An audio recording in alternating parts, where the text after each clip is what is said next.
Hello, wonderful people. Welcome back to Final Fantasy XIV. We are here in the Rising Stones. I guess we had a little break. And let's see what's gonna happen. Old enemies, new friends. Laura, what a pleasant surprise.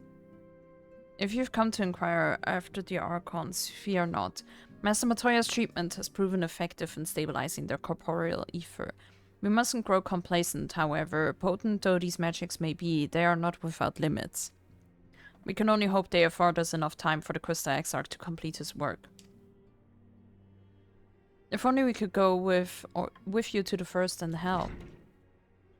Pardon the interruption, but I come bearing urgent news. Laura, it has been far too long, my friend.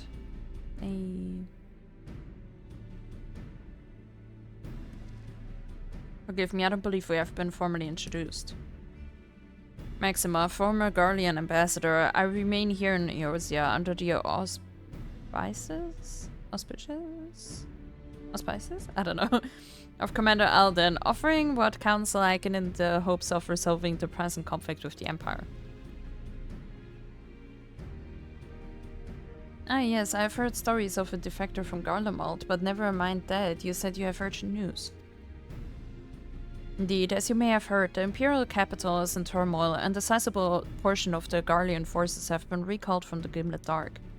With their numbers so greatly diminished, the main host of the Alliance has withdrawn, leaving the Alamegan resistance to keep watch over the border. And it is there we have welcomed a most unexpected visitor who claims that this de-escalation may belie growing dangers and unforeseen threats.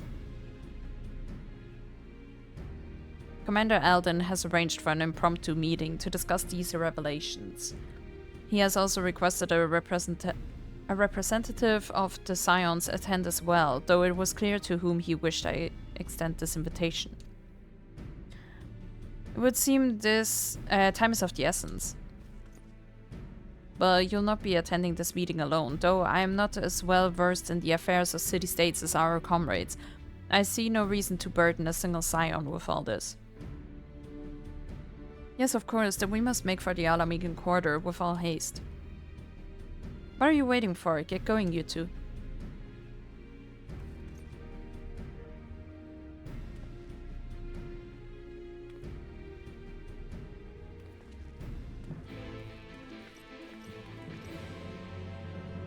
Alright, let's go. Alrighty, here we are in Alamigo, or the Alamegan quarter, I guess. Commander Alden awaits us in the Royal Palace, if you would follow me. Let's go.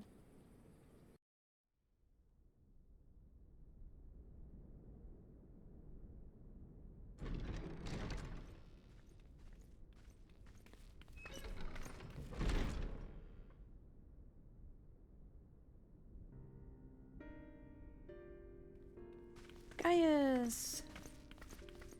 They're here, Commander. And I, for one, am grateful that they are. Told you've been busy since our paths last crossed at the Gimlet Dark. Not that I understand half of it. When the Scions spoke of other worlds, I'd struggled to describe what I pictured. Mayhap things would seem clearer were I to hear the tale from your own lips. But I'm afraid the situation will not afford us that luxury. I trust you two require no introduction. We meet again, hero of Eorzea.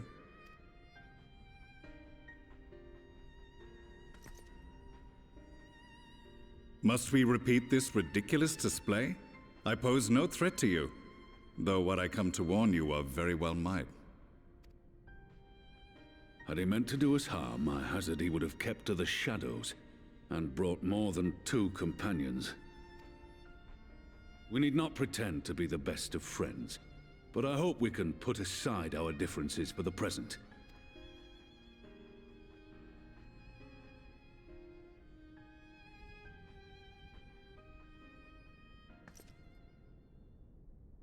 As you are doubtless aware, Sir Estinian and I cooperated to rid the world of Black Rose in your absence. Wait, wasn't I alright with Gaius? Oh, we were Gucci. Our journey together took us as far as the Imperial Palace, where we witnessed Emperor Varus meet his death at Xenos' hand. Being the sole witnesses to this crime, and in no position to defend our innocence, we were then forced to flee, each pursuing his own avenue of escape. When we were later reunited, Estinian claimed to have encountered an unfamiliar kind of machina during his flight, but to me his description seemed anything but, and upon further investigation I found that I was right.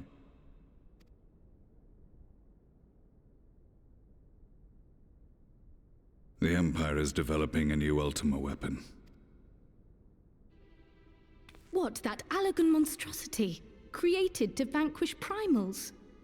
With which you yourself once thought to conquer Eorzea? The same. In my foolishness, I sought to harness its power, and became the Ascian's pawn in so doing. But you know as well as I how that tale ended. The weapon itself, excavated from beneath this very city, was destroyed ere we could fully unravel its secrets, and that should have been the end of it. But unlikely as it sounds, the Empire's efforts to recreate it have somehow borne fruit, primarily through secret research conducted by the 7th Imperial Legion, it would seem. Wait, the 7th was all but annihilated at Cartano, along with its legatus. Indeed, few survived. The 7th, as it is now, has little in common with the Legion led by Vandanus, and its leadership has changed hands several times since. Precisely how this project has continued despite such turmoil, and under whose auspices, remains a mystery. Auspices. Okay, now I know how to say it. What we do know, however, is that a number of prototypes have been produced, and that one of them is on its way to Eorzea.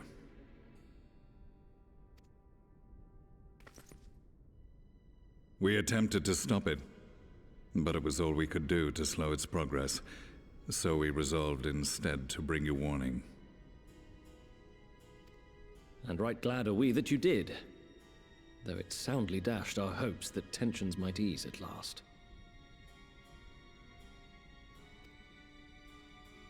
As it is, we've begun to strengthen our presence in the Gimlet Dark, and are assembling a force to meet the coming threat.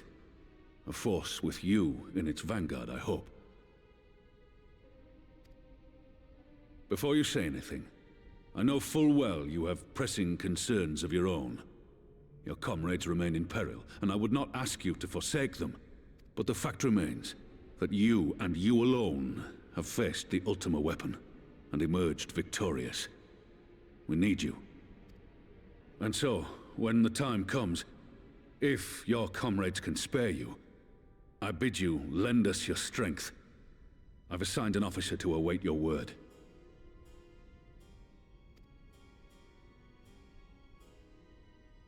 The Ascian's downfall was to be the work of my remaining days, but it was my hand that kindled these flames, and I cannot allow them to spread any further.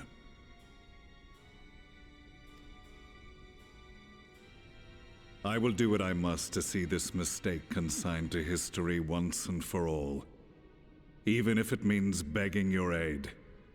The Fates will enjoy the irony, even as I endure the ignominy.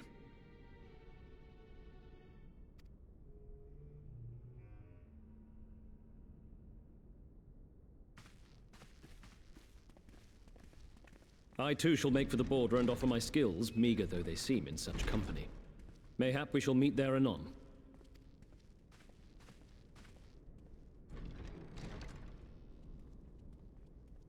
Though we can ill afford to ignore the coming of a new Ultima weapon, our friend's plight grows ever more precarious, and none save you can join them in the first. I only hope you are not forced to make a choice.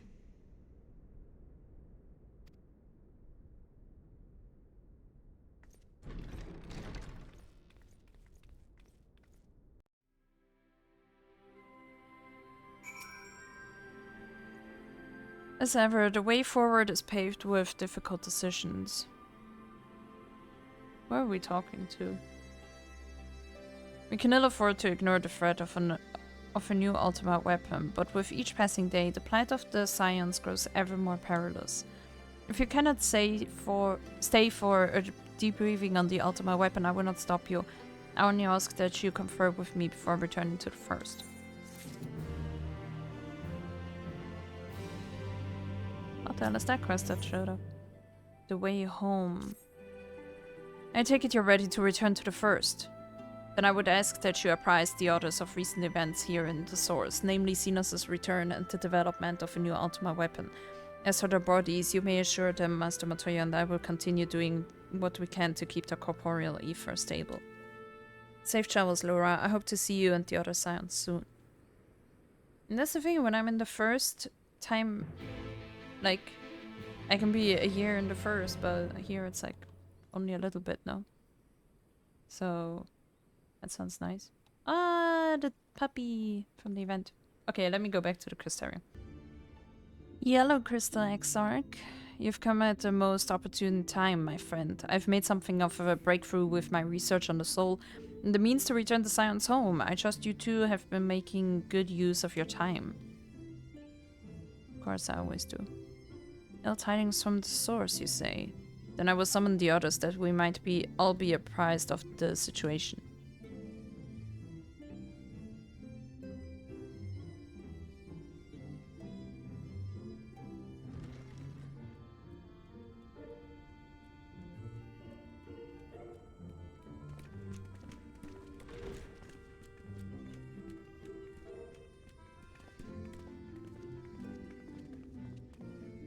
Now that we are all here, what news from the source?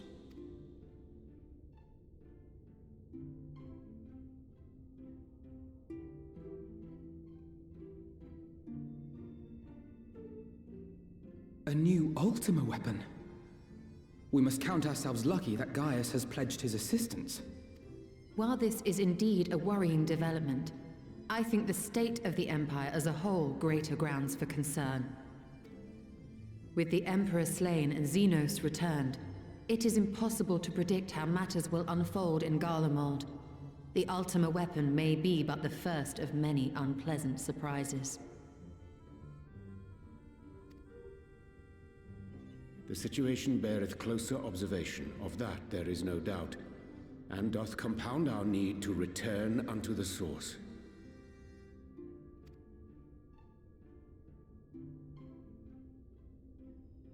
Then let us address that issue. Our long search for a means to see you safely home may well be nearing its conclusion.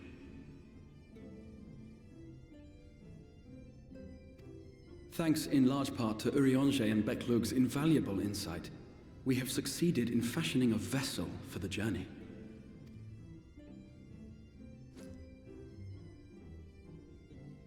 We set out to create a crystalline container retaining the more useful properties of white auracite, but without its regrettable limitations. And after a good deal of trial and error, we made one. An ark for soul and mind both that will allow your incorporeal self in its entirety to be ferried between worlds.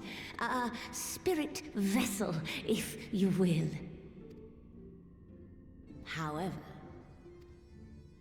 However? Though the vessel is possessed of the requisite qualities to hold mind and memory, it wanteth yet for a means to receive of them. For that, we must needs imbue it with the Exarch's innate gift.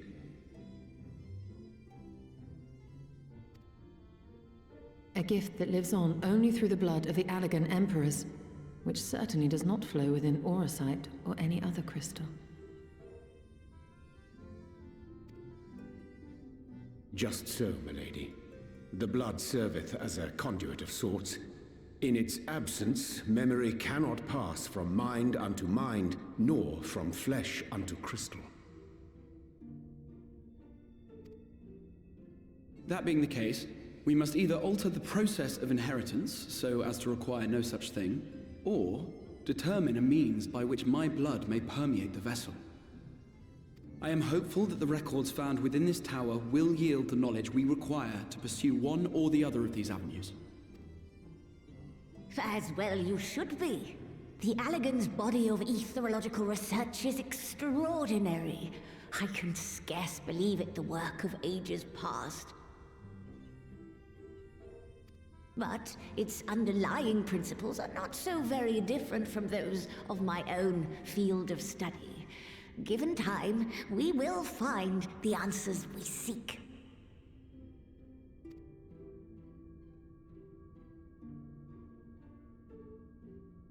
I know that you can ill afford to wait, and it pains me that I must ask you to do so. I can only reaffirm my promise to you that a solution will be found. Whatever it takes, I will see you safely home.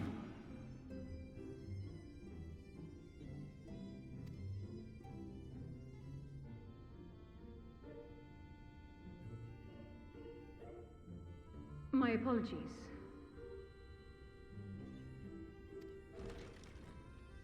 Lyna! I do hope you haven't come to tell us that mortal peril fast approaches. No. I had hoped to speak with the Warrior of Darkness. Me? But there is no need to cut short your meeting on my account. I will be waiting outside.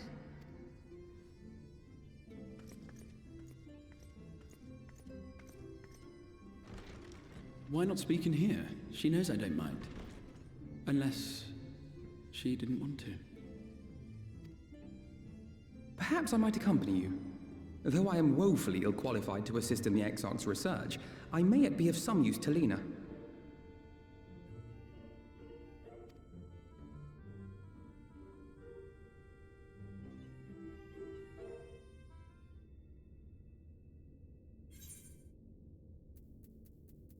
Alright.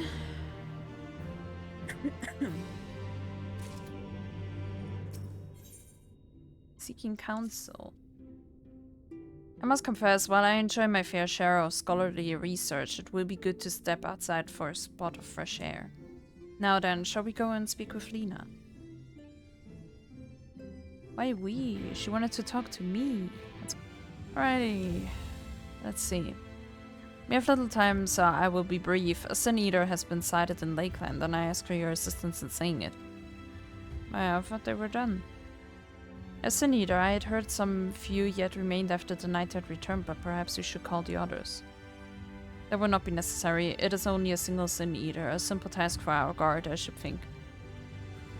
That said, I believe fighting alongside the Warrior of Darkness would be a valuable experience for them. Peace can lead to complacency, and they gain nothing from an easy victory. And you do not underestimate your foes, however harmless they may seem. My men would do well to learn from your example. Well, of course me. I am the Warrior of Darkness. Excellent, then let us make for a job. Let's go.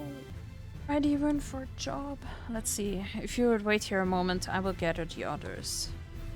I probably have no choice.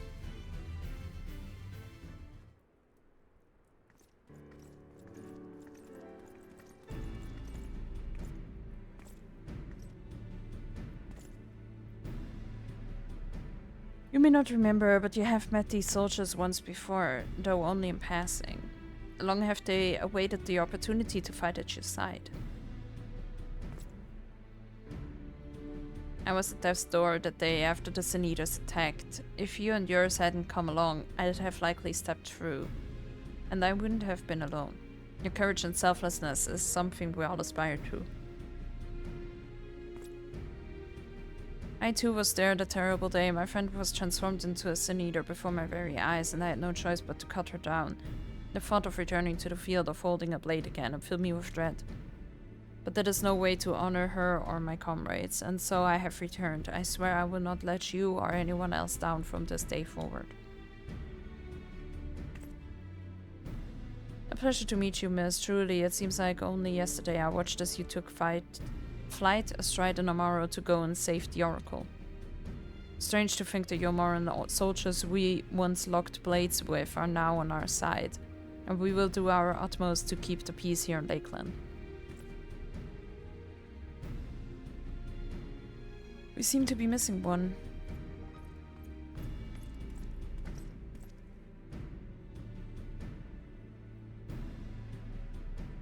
My apologies, Captain Lyna. An elderly gentleman asked that I escort him to Clearmelt. It took longer than I anticipated. I'll not begrudge your desire to help those in need, but a soldier must be punctual, especially when we play host to honored guests. It won't happen again. The name's Tyler? I'm sure you don't remember, but we met once before in the infirmary.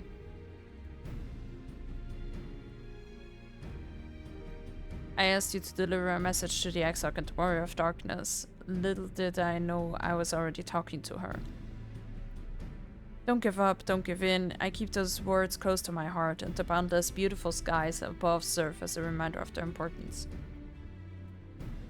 Right? My friend got to see the knight's returns shortly before he passed. He left this world with a smile, satisfied with a glimpse of what was to come. But there are countless others who weren't so fortunate. They gave their lives for the promise of a future then they'll never know, and so it falls to us to do everything we can to fulfill that promise. No matter what happens, we won't give up, we won't give in. Nice. Can we get to work? Your heroism has inspired all of our guardsmen in much the same manner. Our scouts at the Northern staging point have not had the pleasure of meeting you in person. Let us not keep them waiting.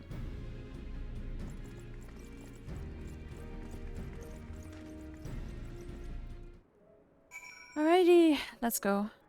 They didn't even need me. What the hell? They didn't even need them.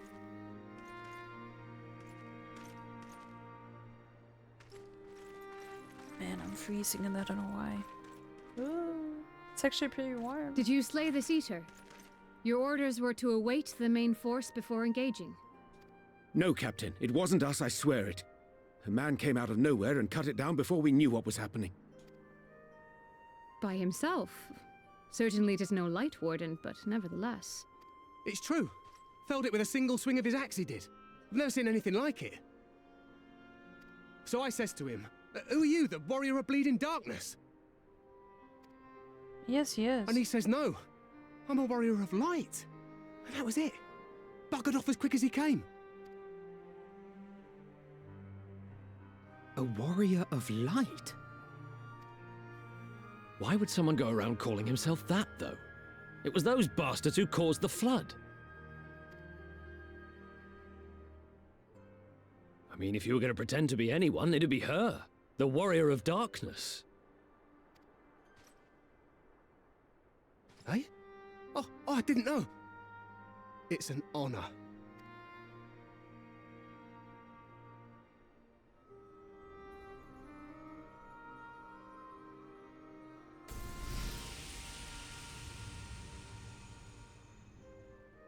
Since the Eater is no longer a threat, our work here is done. Return to your posts.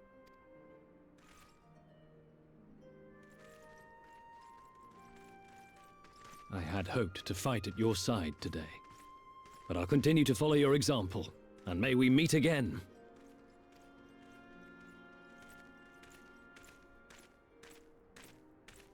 I apologize for the wasted journey. It seems I overestimated the threat.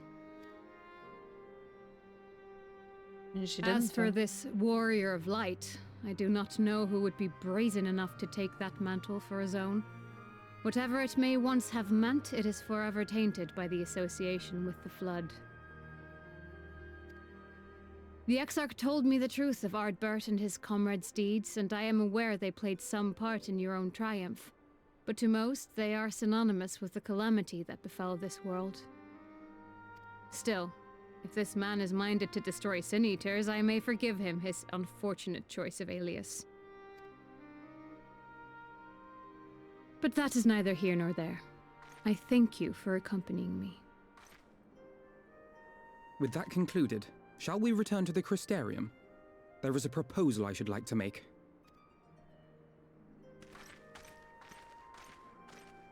Forgive me. There is one more thing. A personal concern of mine. I had hoped you might have a moment to speak privately.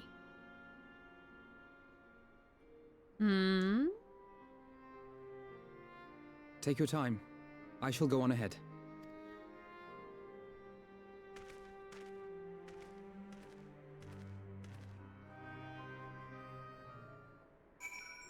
I mean, Lyna, I like you, but, you know, I already have Emmerich. That'd be kind of rude. I will not mince words. This matter concerns the Exarch. Oh, I see. Though his countenance belies his age, his demeanor never has. He has seen more than any man should and grown ever more weary with time. But I see I give the wrong impression. While it is true he attempted to open a letter with a salmon fillet the other evening, we are not here because I suspect his mind is deteriorating. Nor do I believe him to be so maddeningly unconcerned by the prospect of his own death as he once was. Indeed, the opposite is true. It is for this reason that I seek your advice. Since he returned from the Tempest, the Exarch is not as he was. He seems a different man, a younger man. I know not the details of his research, but when I saw him at work recently, there was a glint in his eye that I had never seen before. He looked happy. It was as if he had peered into the future and for the first time found joy there. Though it gladdens me to see him thus, I wonder if I should not keep my distance. I fear that my presence will only anchor him to the past, remind him of all the pain that came before. Because keep us where we have chosen to be. He's lost without you, you know, and he misses you already. I mean...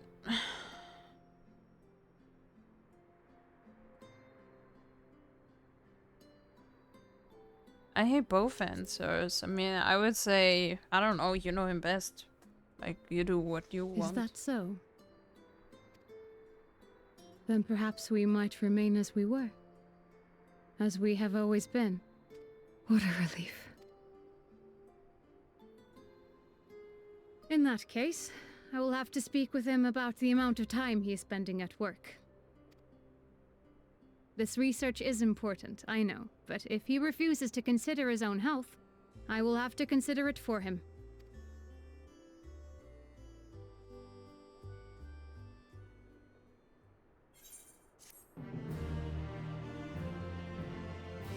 Alright. Facing the truth. Ooh. I will not keep you. You and your comrades have much to discuss. I will see the others back to their posts. Let's go then. Let's go.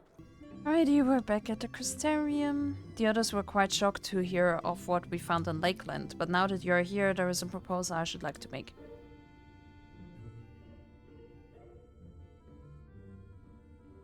I have been spending a great deal of time in the Cabinet of Curiosity, and of late I have noted more and more people perusing books on history, years leading up to the Flood in particular.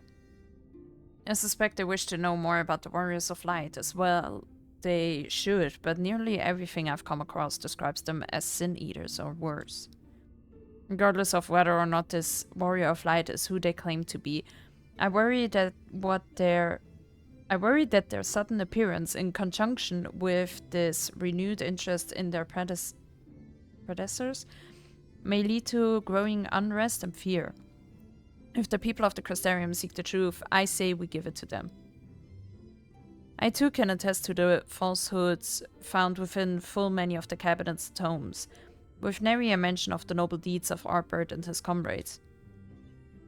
To be fair, they bear some responsibility for the Flood, but when the tale is told again and again over the course of a century, I'm not surprised to see their roles distorted and then painted as villains.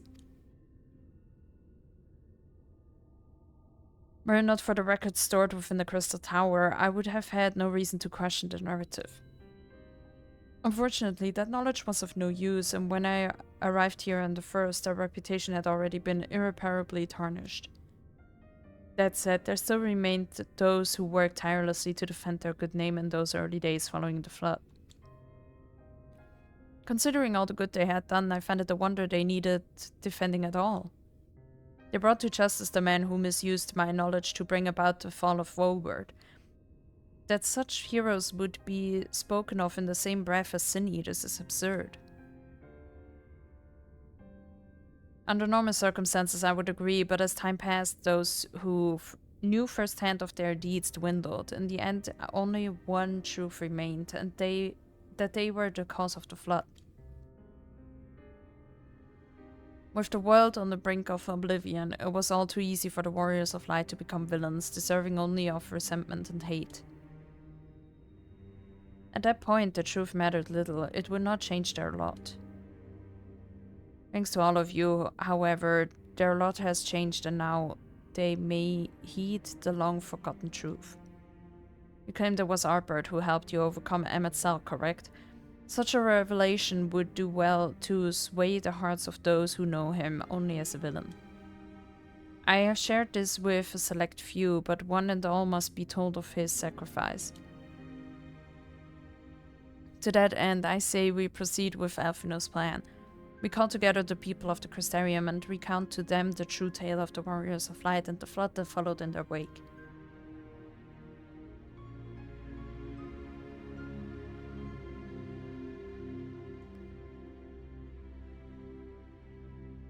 What say you, Laura? Spread the word, I say. I wish we had done this sooner. I mean, why do they ask me, man? Of course I don't want them to hate ARDBERT. Then we're all of one mind on the matter. Good. Exarch, might I ask you to continue working with Beglug on our means of returning home? The rest of us will see to gathering the people of the Crystarium and the etc. We have to reach out to anyone and everyone who might be willing to lend an ear. With any luck, word will spread and more will accompany them. Okay, let's go do that. Okay, I'm added people to the party. There you are. Between the four of us, I dare say we've swept the Crystarium from top to bottom. Now we need to but wait for the people to gather. Yippee. Some voice acting, please.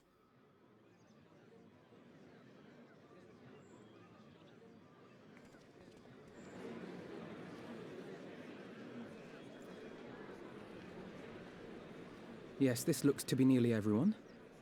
Let us begin, shall we? Though I am usually the first to hold forth at such events, I think on this occasion that honor should fall to you. They would be more inclined to take the word of the Warrior of Darkness. Indeed. In light of the subject matter, who better than thee to speak these truths? I don't look too sure. I'm not really a speaker, am I?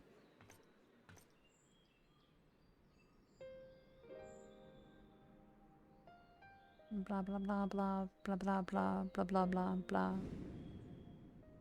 ARDBERT, blah blah blah. Warriors of Darkness. Blah blah blah blah blah blah blah blah blah blah blah. Fighting.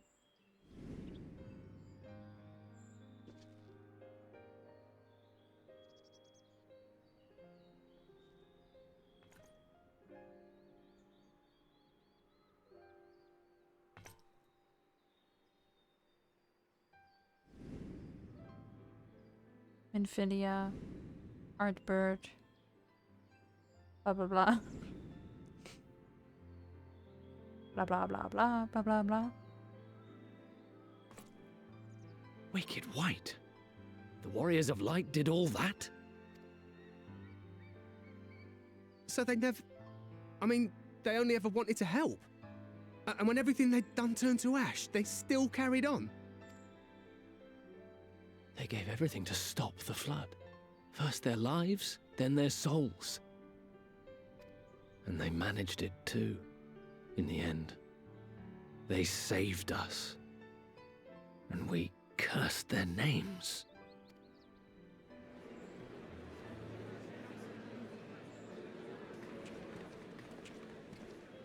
This should go a long way towards clearing the air.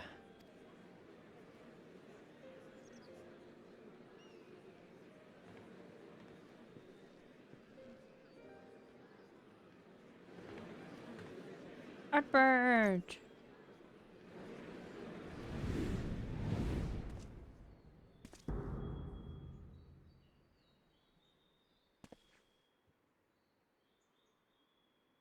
Impossible.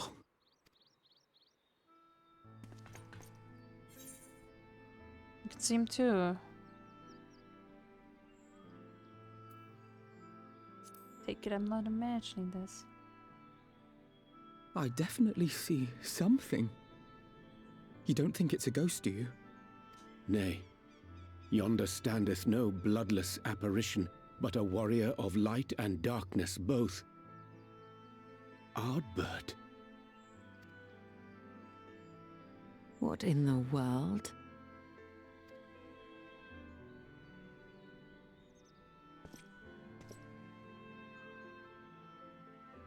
It's you! The one who slew the Eater!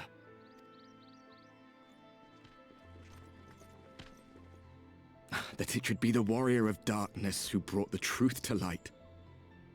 You've saved me a fair bit of time. Though I have a few words of my own to say, if I may.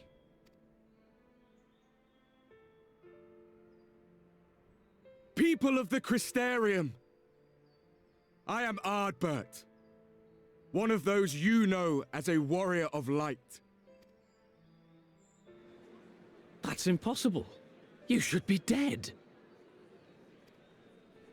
Aye, that I should. But as the world has been given new life, so too have I. I know not why I, and I alone, have been gifted this chance. But I do know this. Only by the will of the star itself could such a miracle come to pass. The hero who stands before you now, the warrior of darkness, is not of this world. And the day will come when she must return to her home.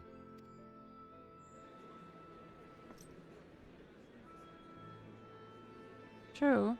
But this land is our home. And if it is to remain so, now and forevermore, it is we who must protect it. The time to rely on saviors from afar has passed. It is you who must rise.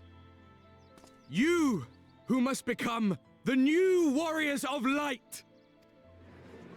What? Us? Warriors of light?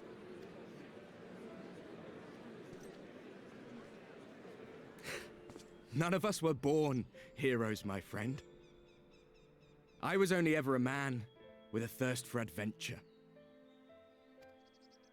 But wherever my journeys took me, I was invariably confronted with the same choice. To lend what aid I could to those in need, or not. And I always chose the former. Any one of you could do the same. All you need is the will to help your fellow man, and the resolve to see it through.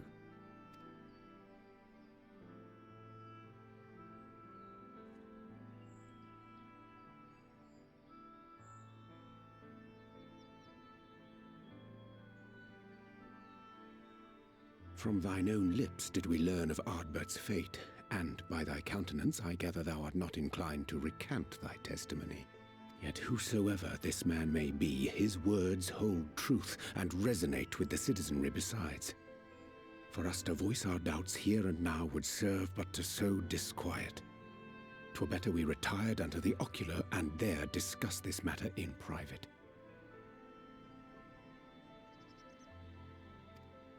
Go.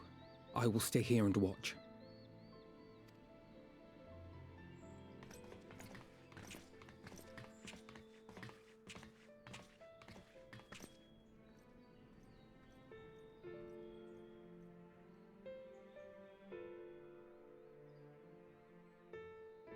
So they don't think that's actually ARDBERT.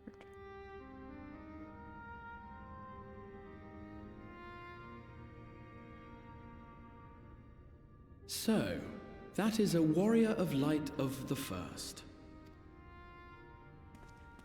I've not had the pleasure of making his acquaintance, but as you all seem to be in agreement, I gather this is no simple case of mistaken identity.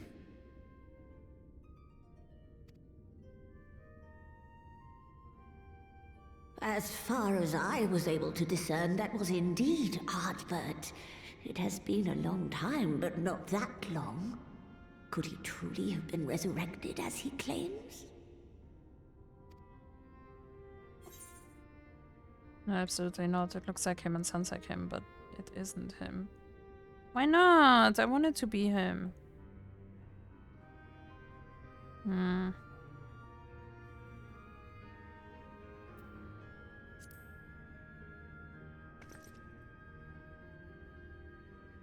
ARDBERT did entrust his very soul unto thee. I see no reason to question thy judgment. Nor I. To my eyes, your ether burns as brightly as the day you slew Emmett Selk. That is proof that he is with you still.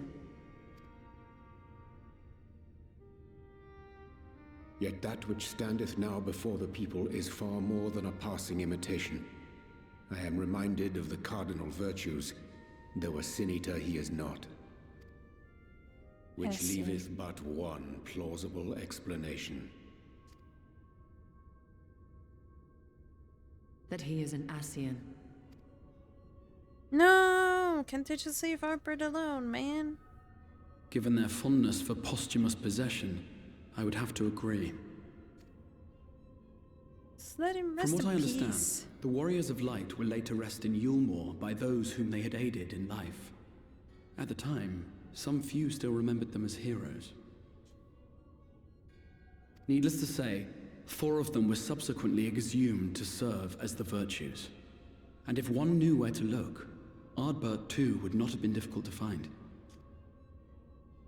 Assuming then that this is indeed the work of an Ascian, my mind inevitably turns to the last remaining paragon to survive the Sundering.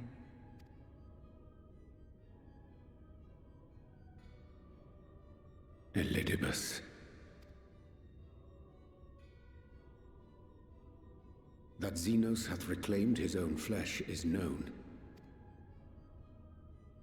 Thus evicted from his borrowed form, and cognizant no doubt of Emmett Selk's failure here in the First, 'tis quite possible the emissary chose ARDBERT for his next vessel. No. Inhabiting the flesh of the fallen. My, that is unsavory. And they do this often, you say? Verily, for they possess no corporeal forms of their own. In what one may term their natural state, none save those gifted with the echo can perceive them. Indeed, when Elidibus intruded upon the waking sands, his presence did go unmarked by all save Minfilia and the Warrior of Light.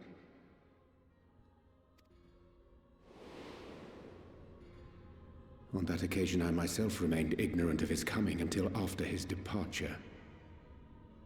It was only at a later juncture, when he deigned to appear before me in borrowed flesh, that I was finally able to take the measure of him. In such puppetry do the Ascians engage when they seek to influence the course of history. And they have gained much by it. Emmett Selk single-handedly built the Garlean Empire in this manner, while La Hebrea came close to conquering Eorzea, having taken possession of Thancred's living body. Yet it must needs be noted that the Ascians cannot avail themselves of all mortal vessels.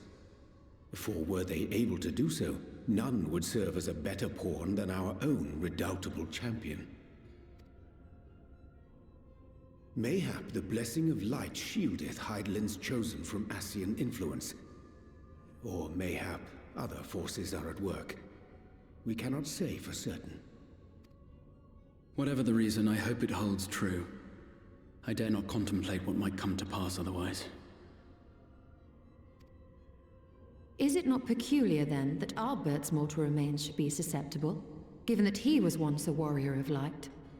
Or did the final departure of his soul make it possible, perhaps? Regardless, to hear an Ascian use him to call forth new warriors of light boggles the mind.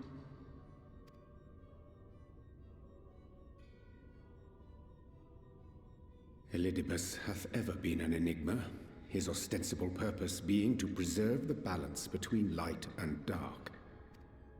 When he made overtures towards me, however, I was afforded a glimpse behind the mask of the self-appointed emissary.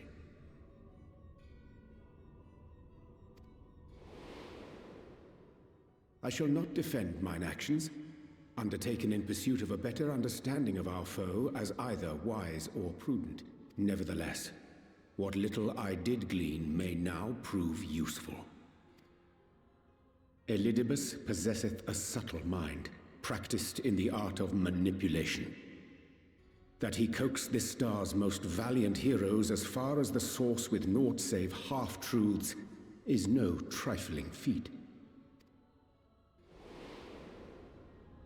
And now I believe he doth employ his skills once more to some as yet unknown end. Though naught is certain, should my suspicions prove true, we shall have need of all our wits if we are to uncover and thereafter thwart his plot. Agreed. 'Tis plain that simply speaking out against him will not avail us. At best, it would only serve to confuse the people.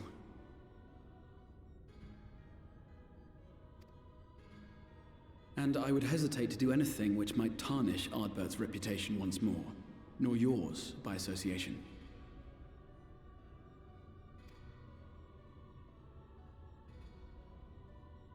That being the case, it may be wise to keep a covert eye on this ARDBERT's movements, as we attempt to discern his purpose and how best to mitigate his influence.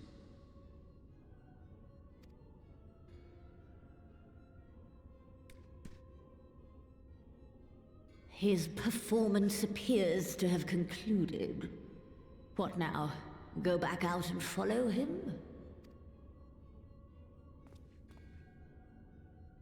'Twould appear Master Alphino already hath pursuit in mind, and I suspect one pair of eyes shall better serve our cause than half a dozen. Let the rest of us maintain an inconspicuous distance, for the present at least.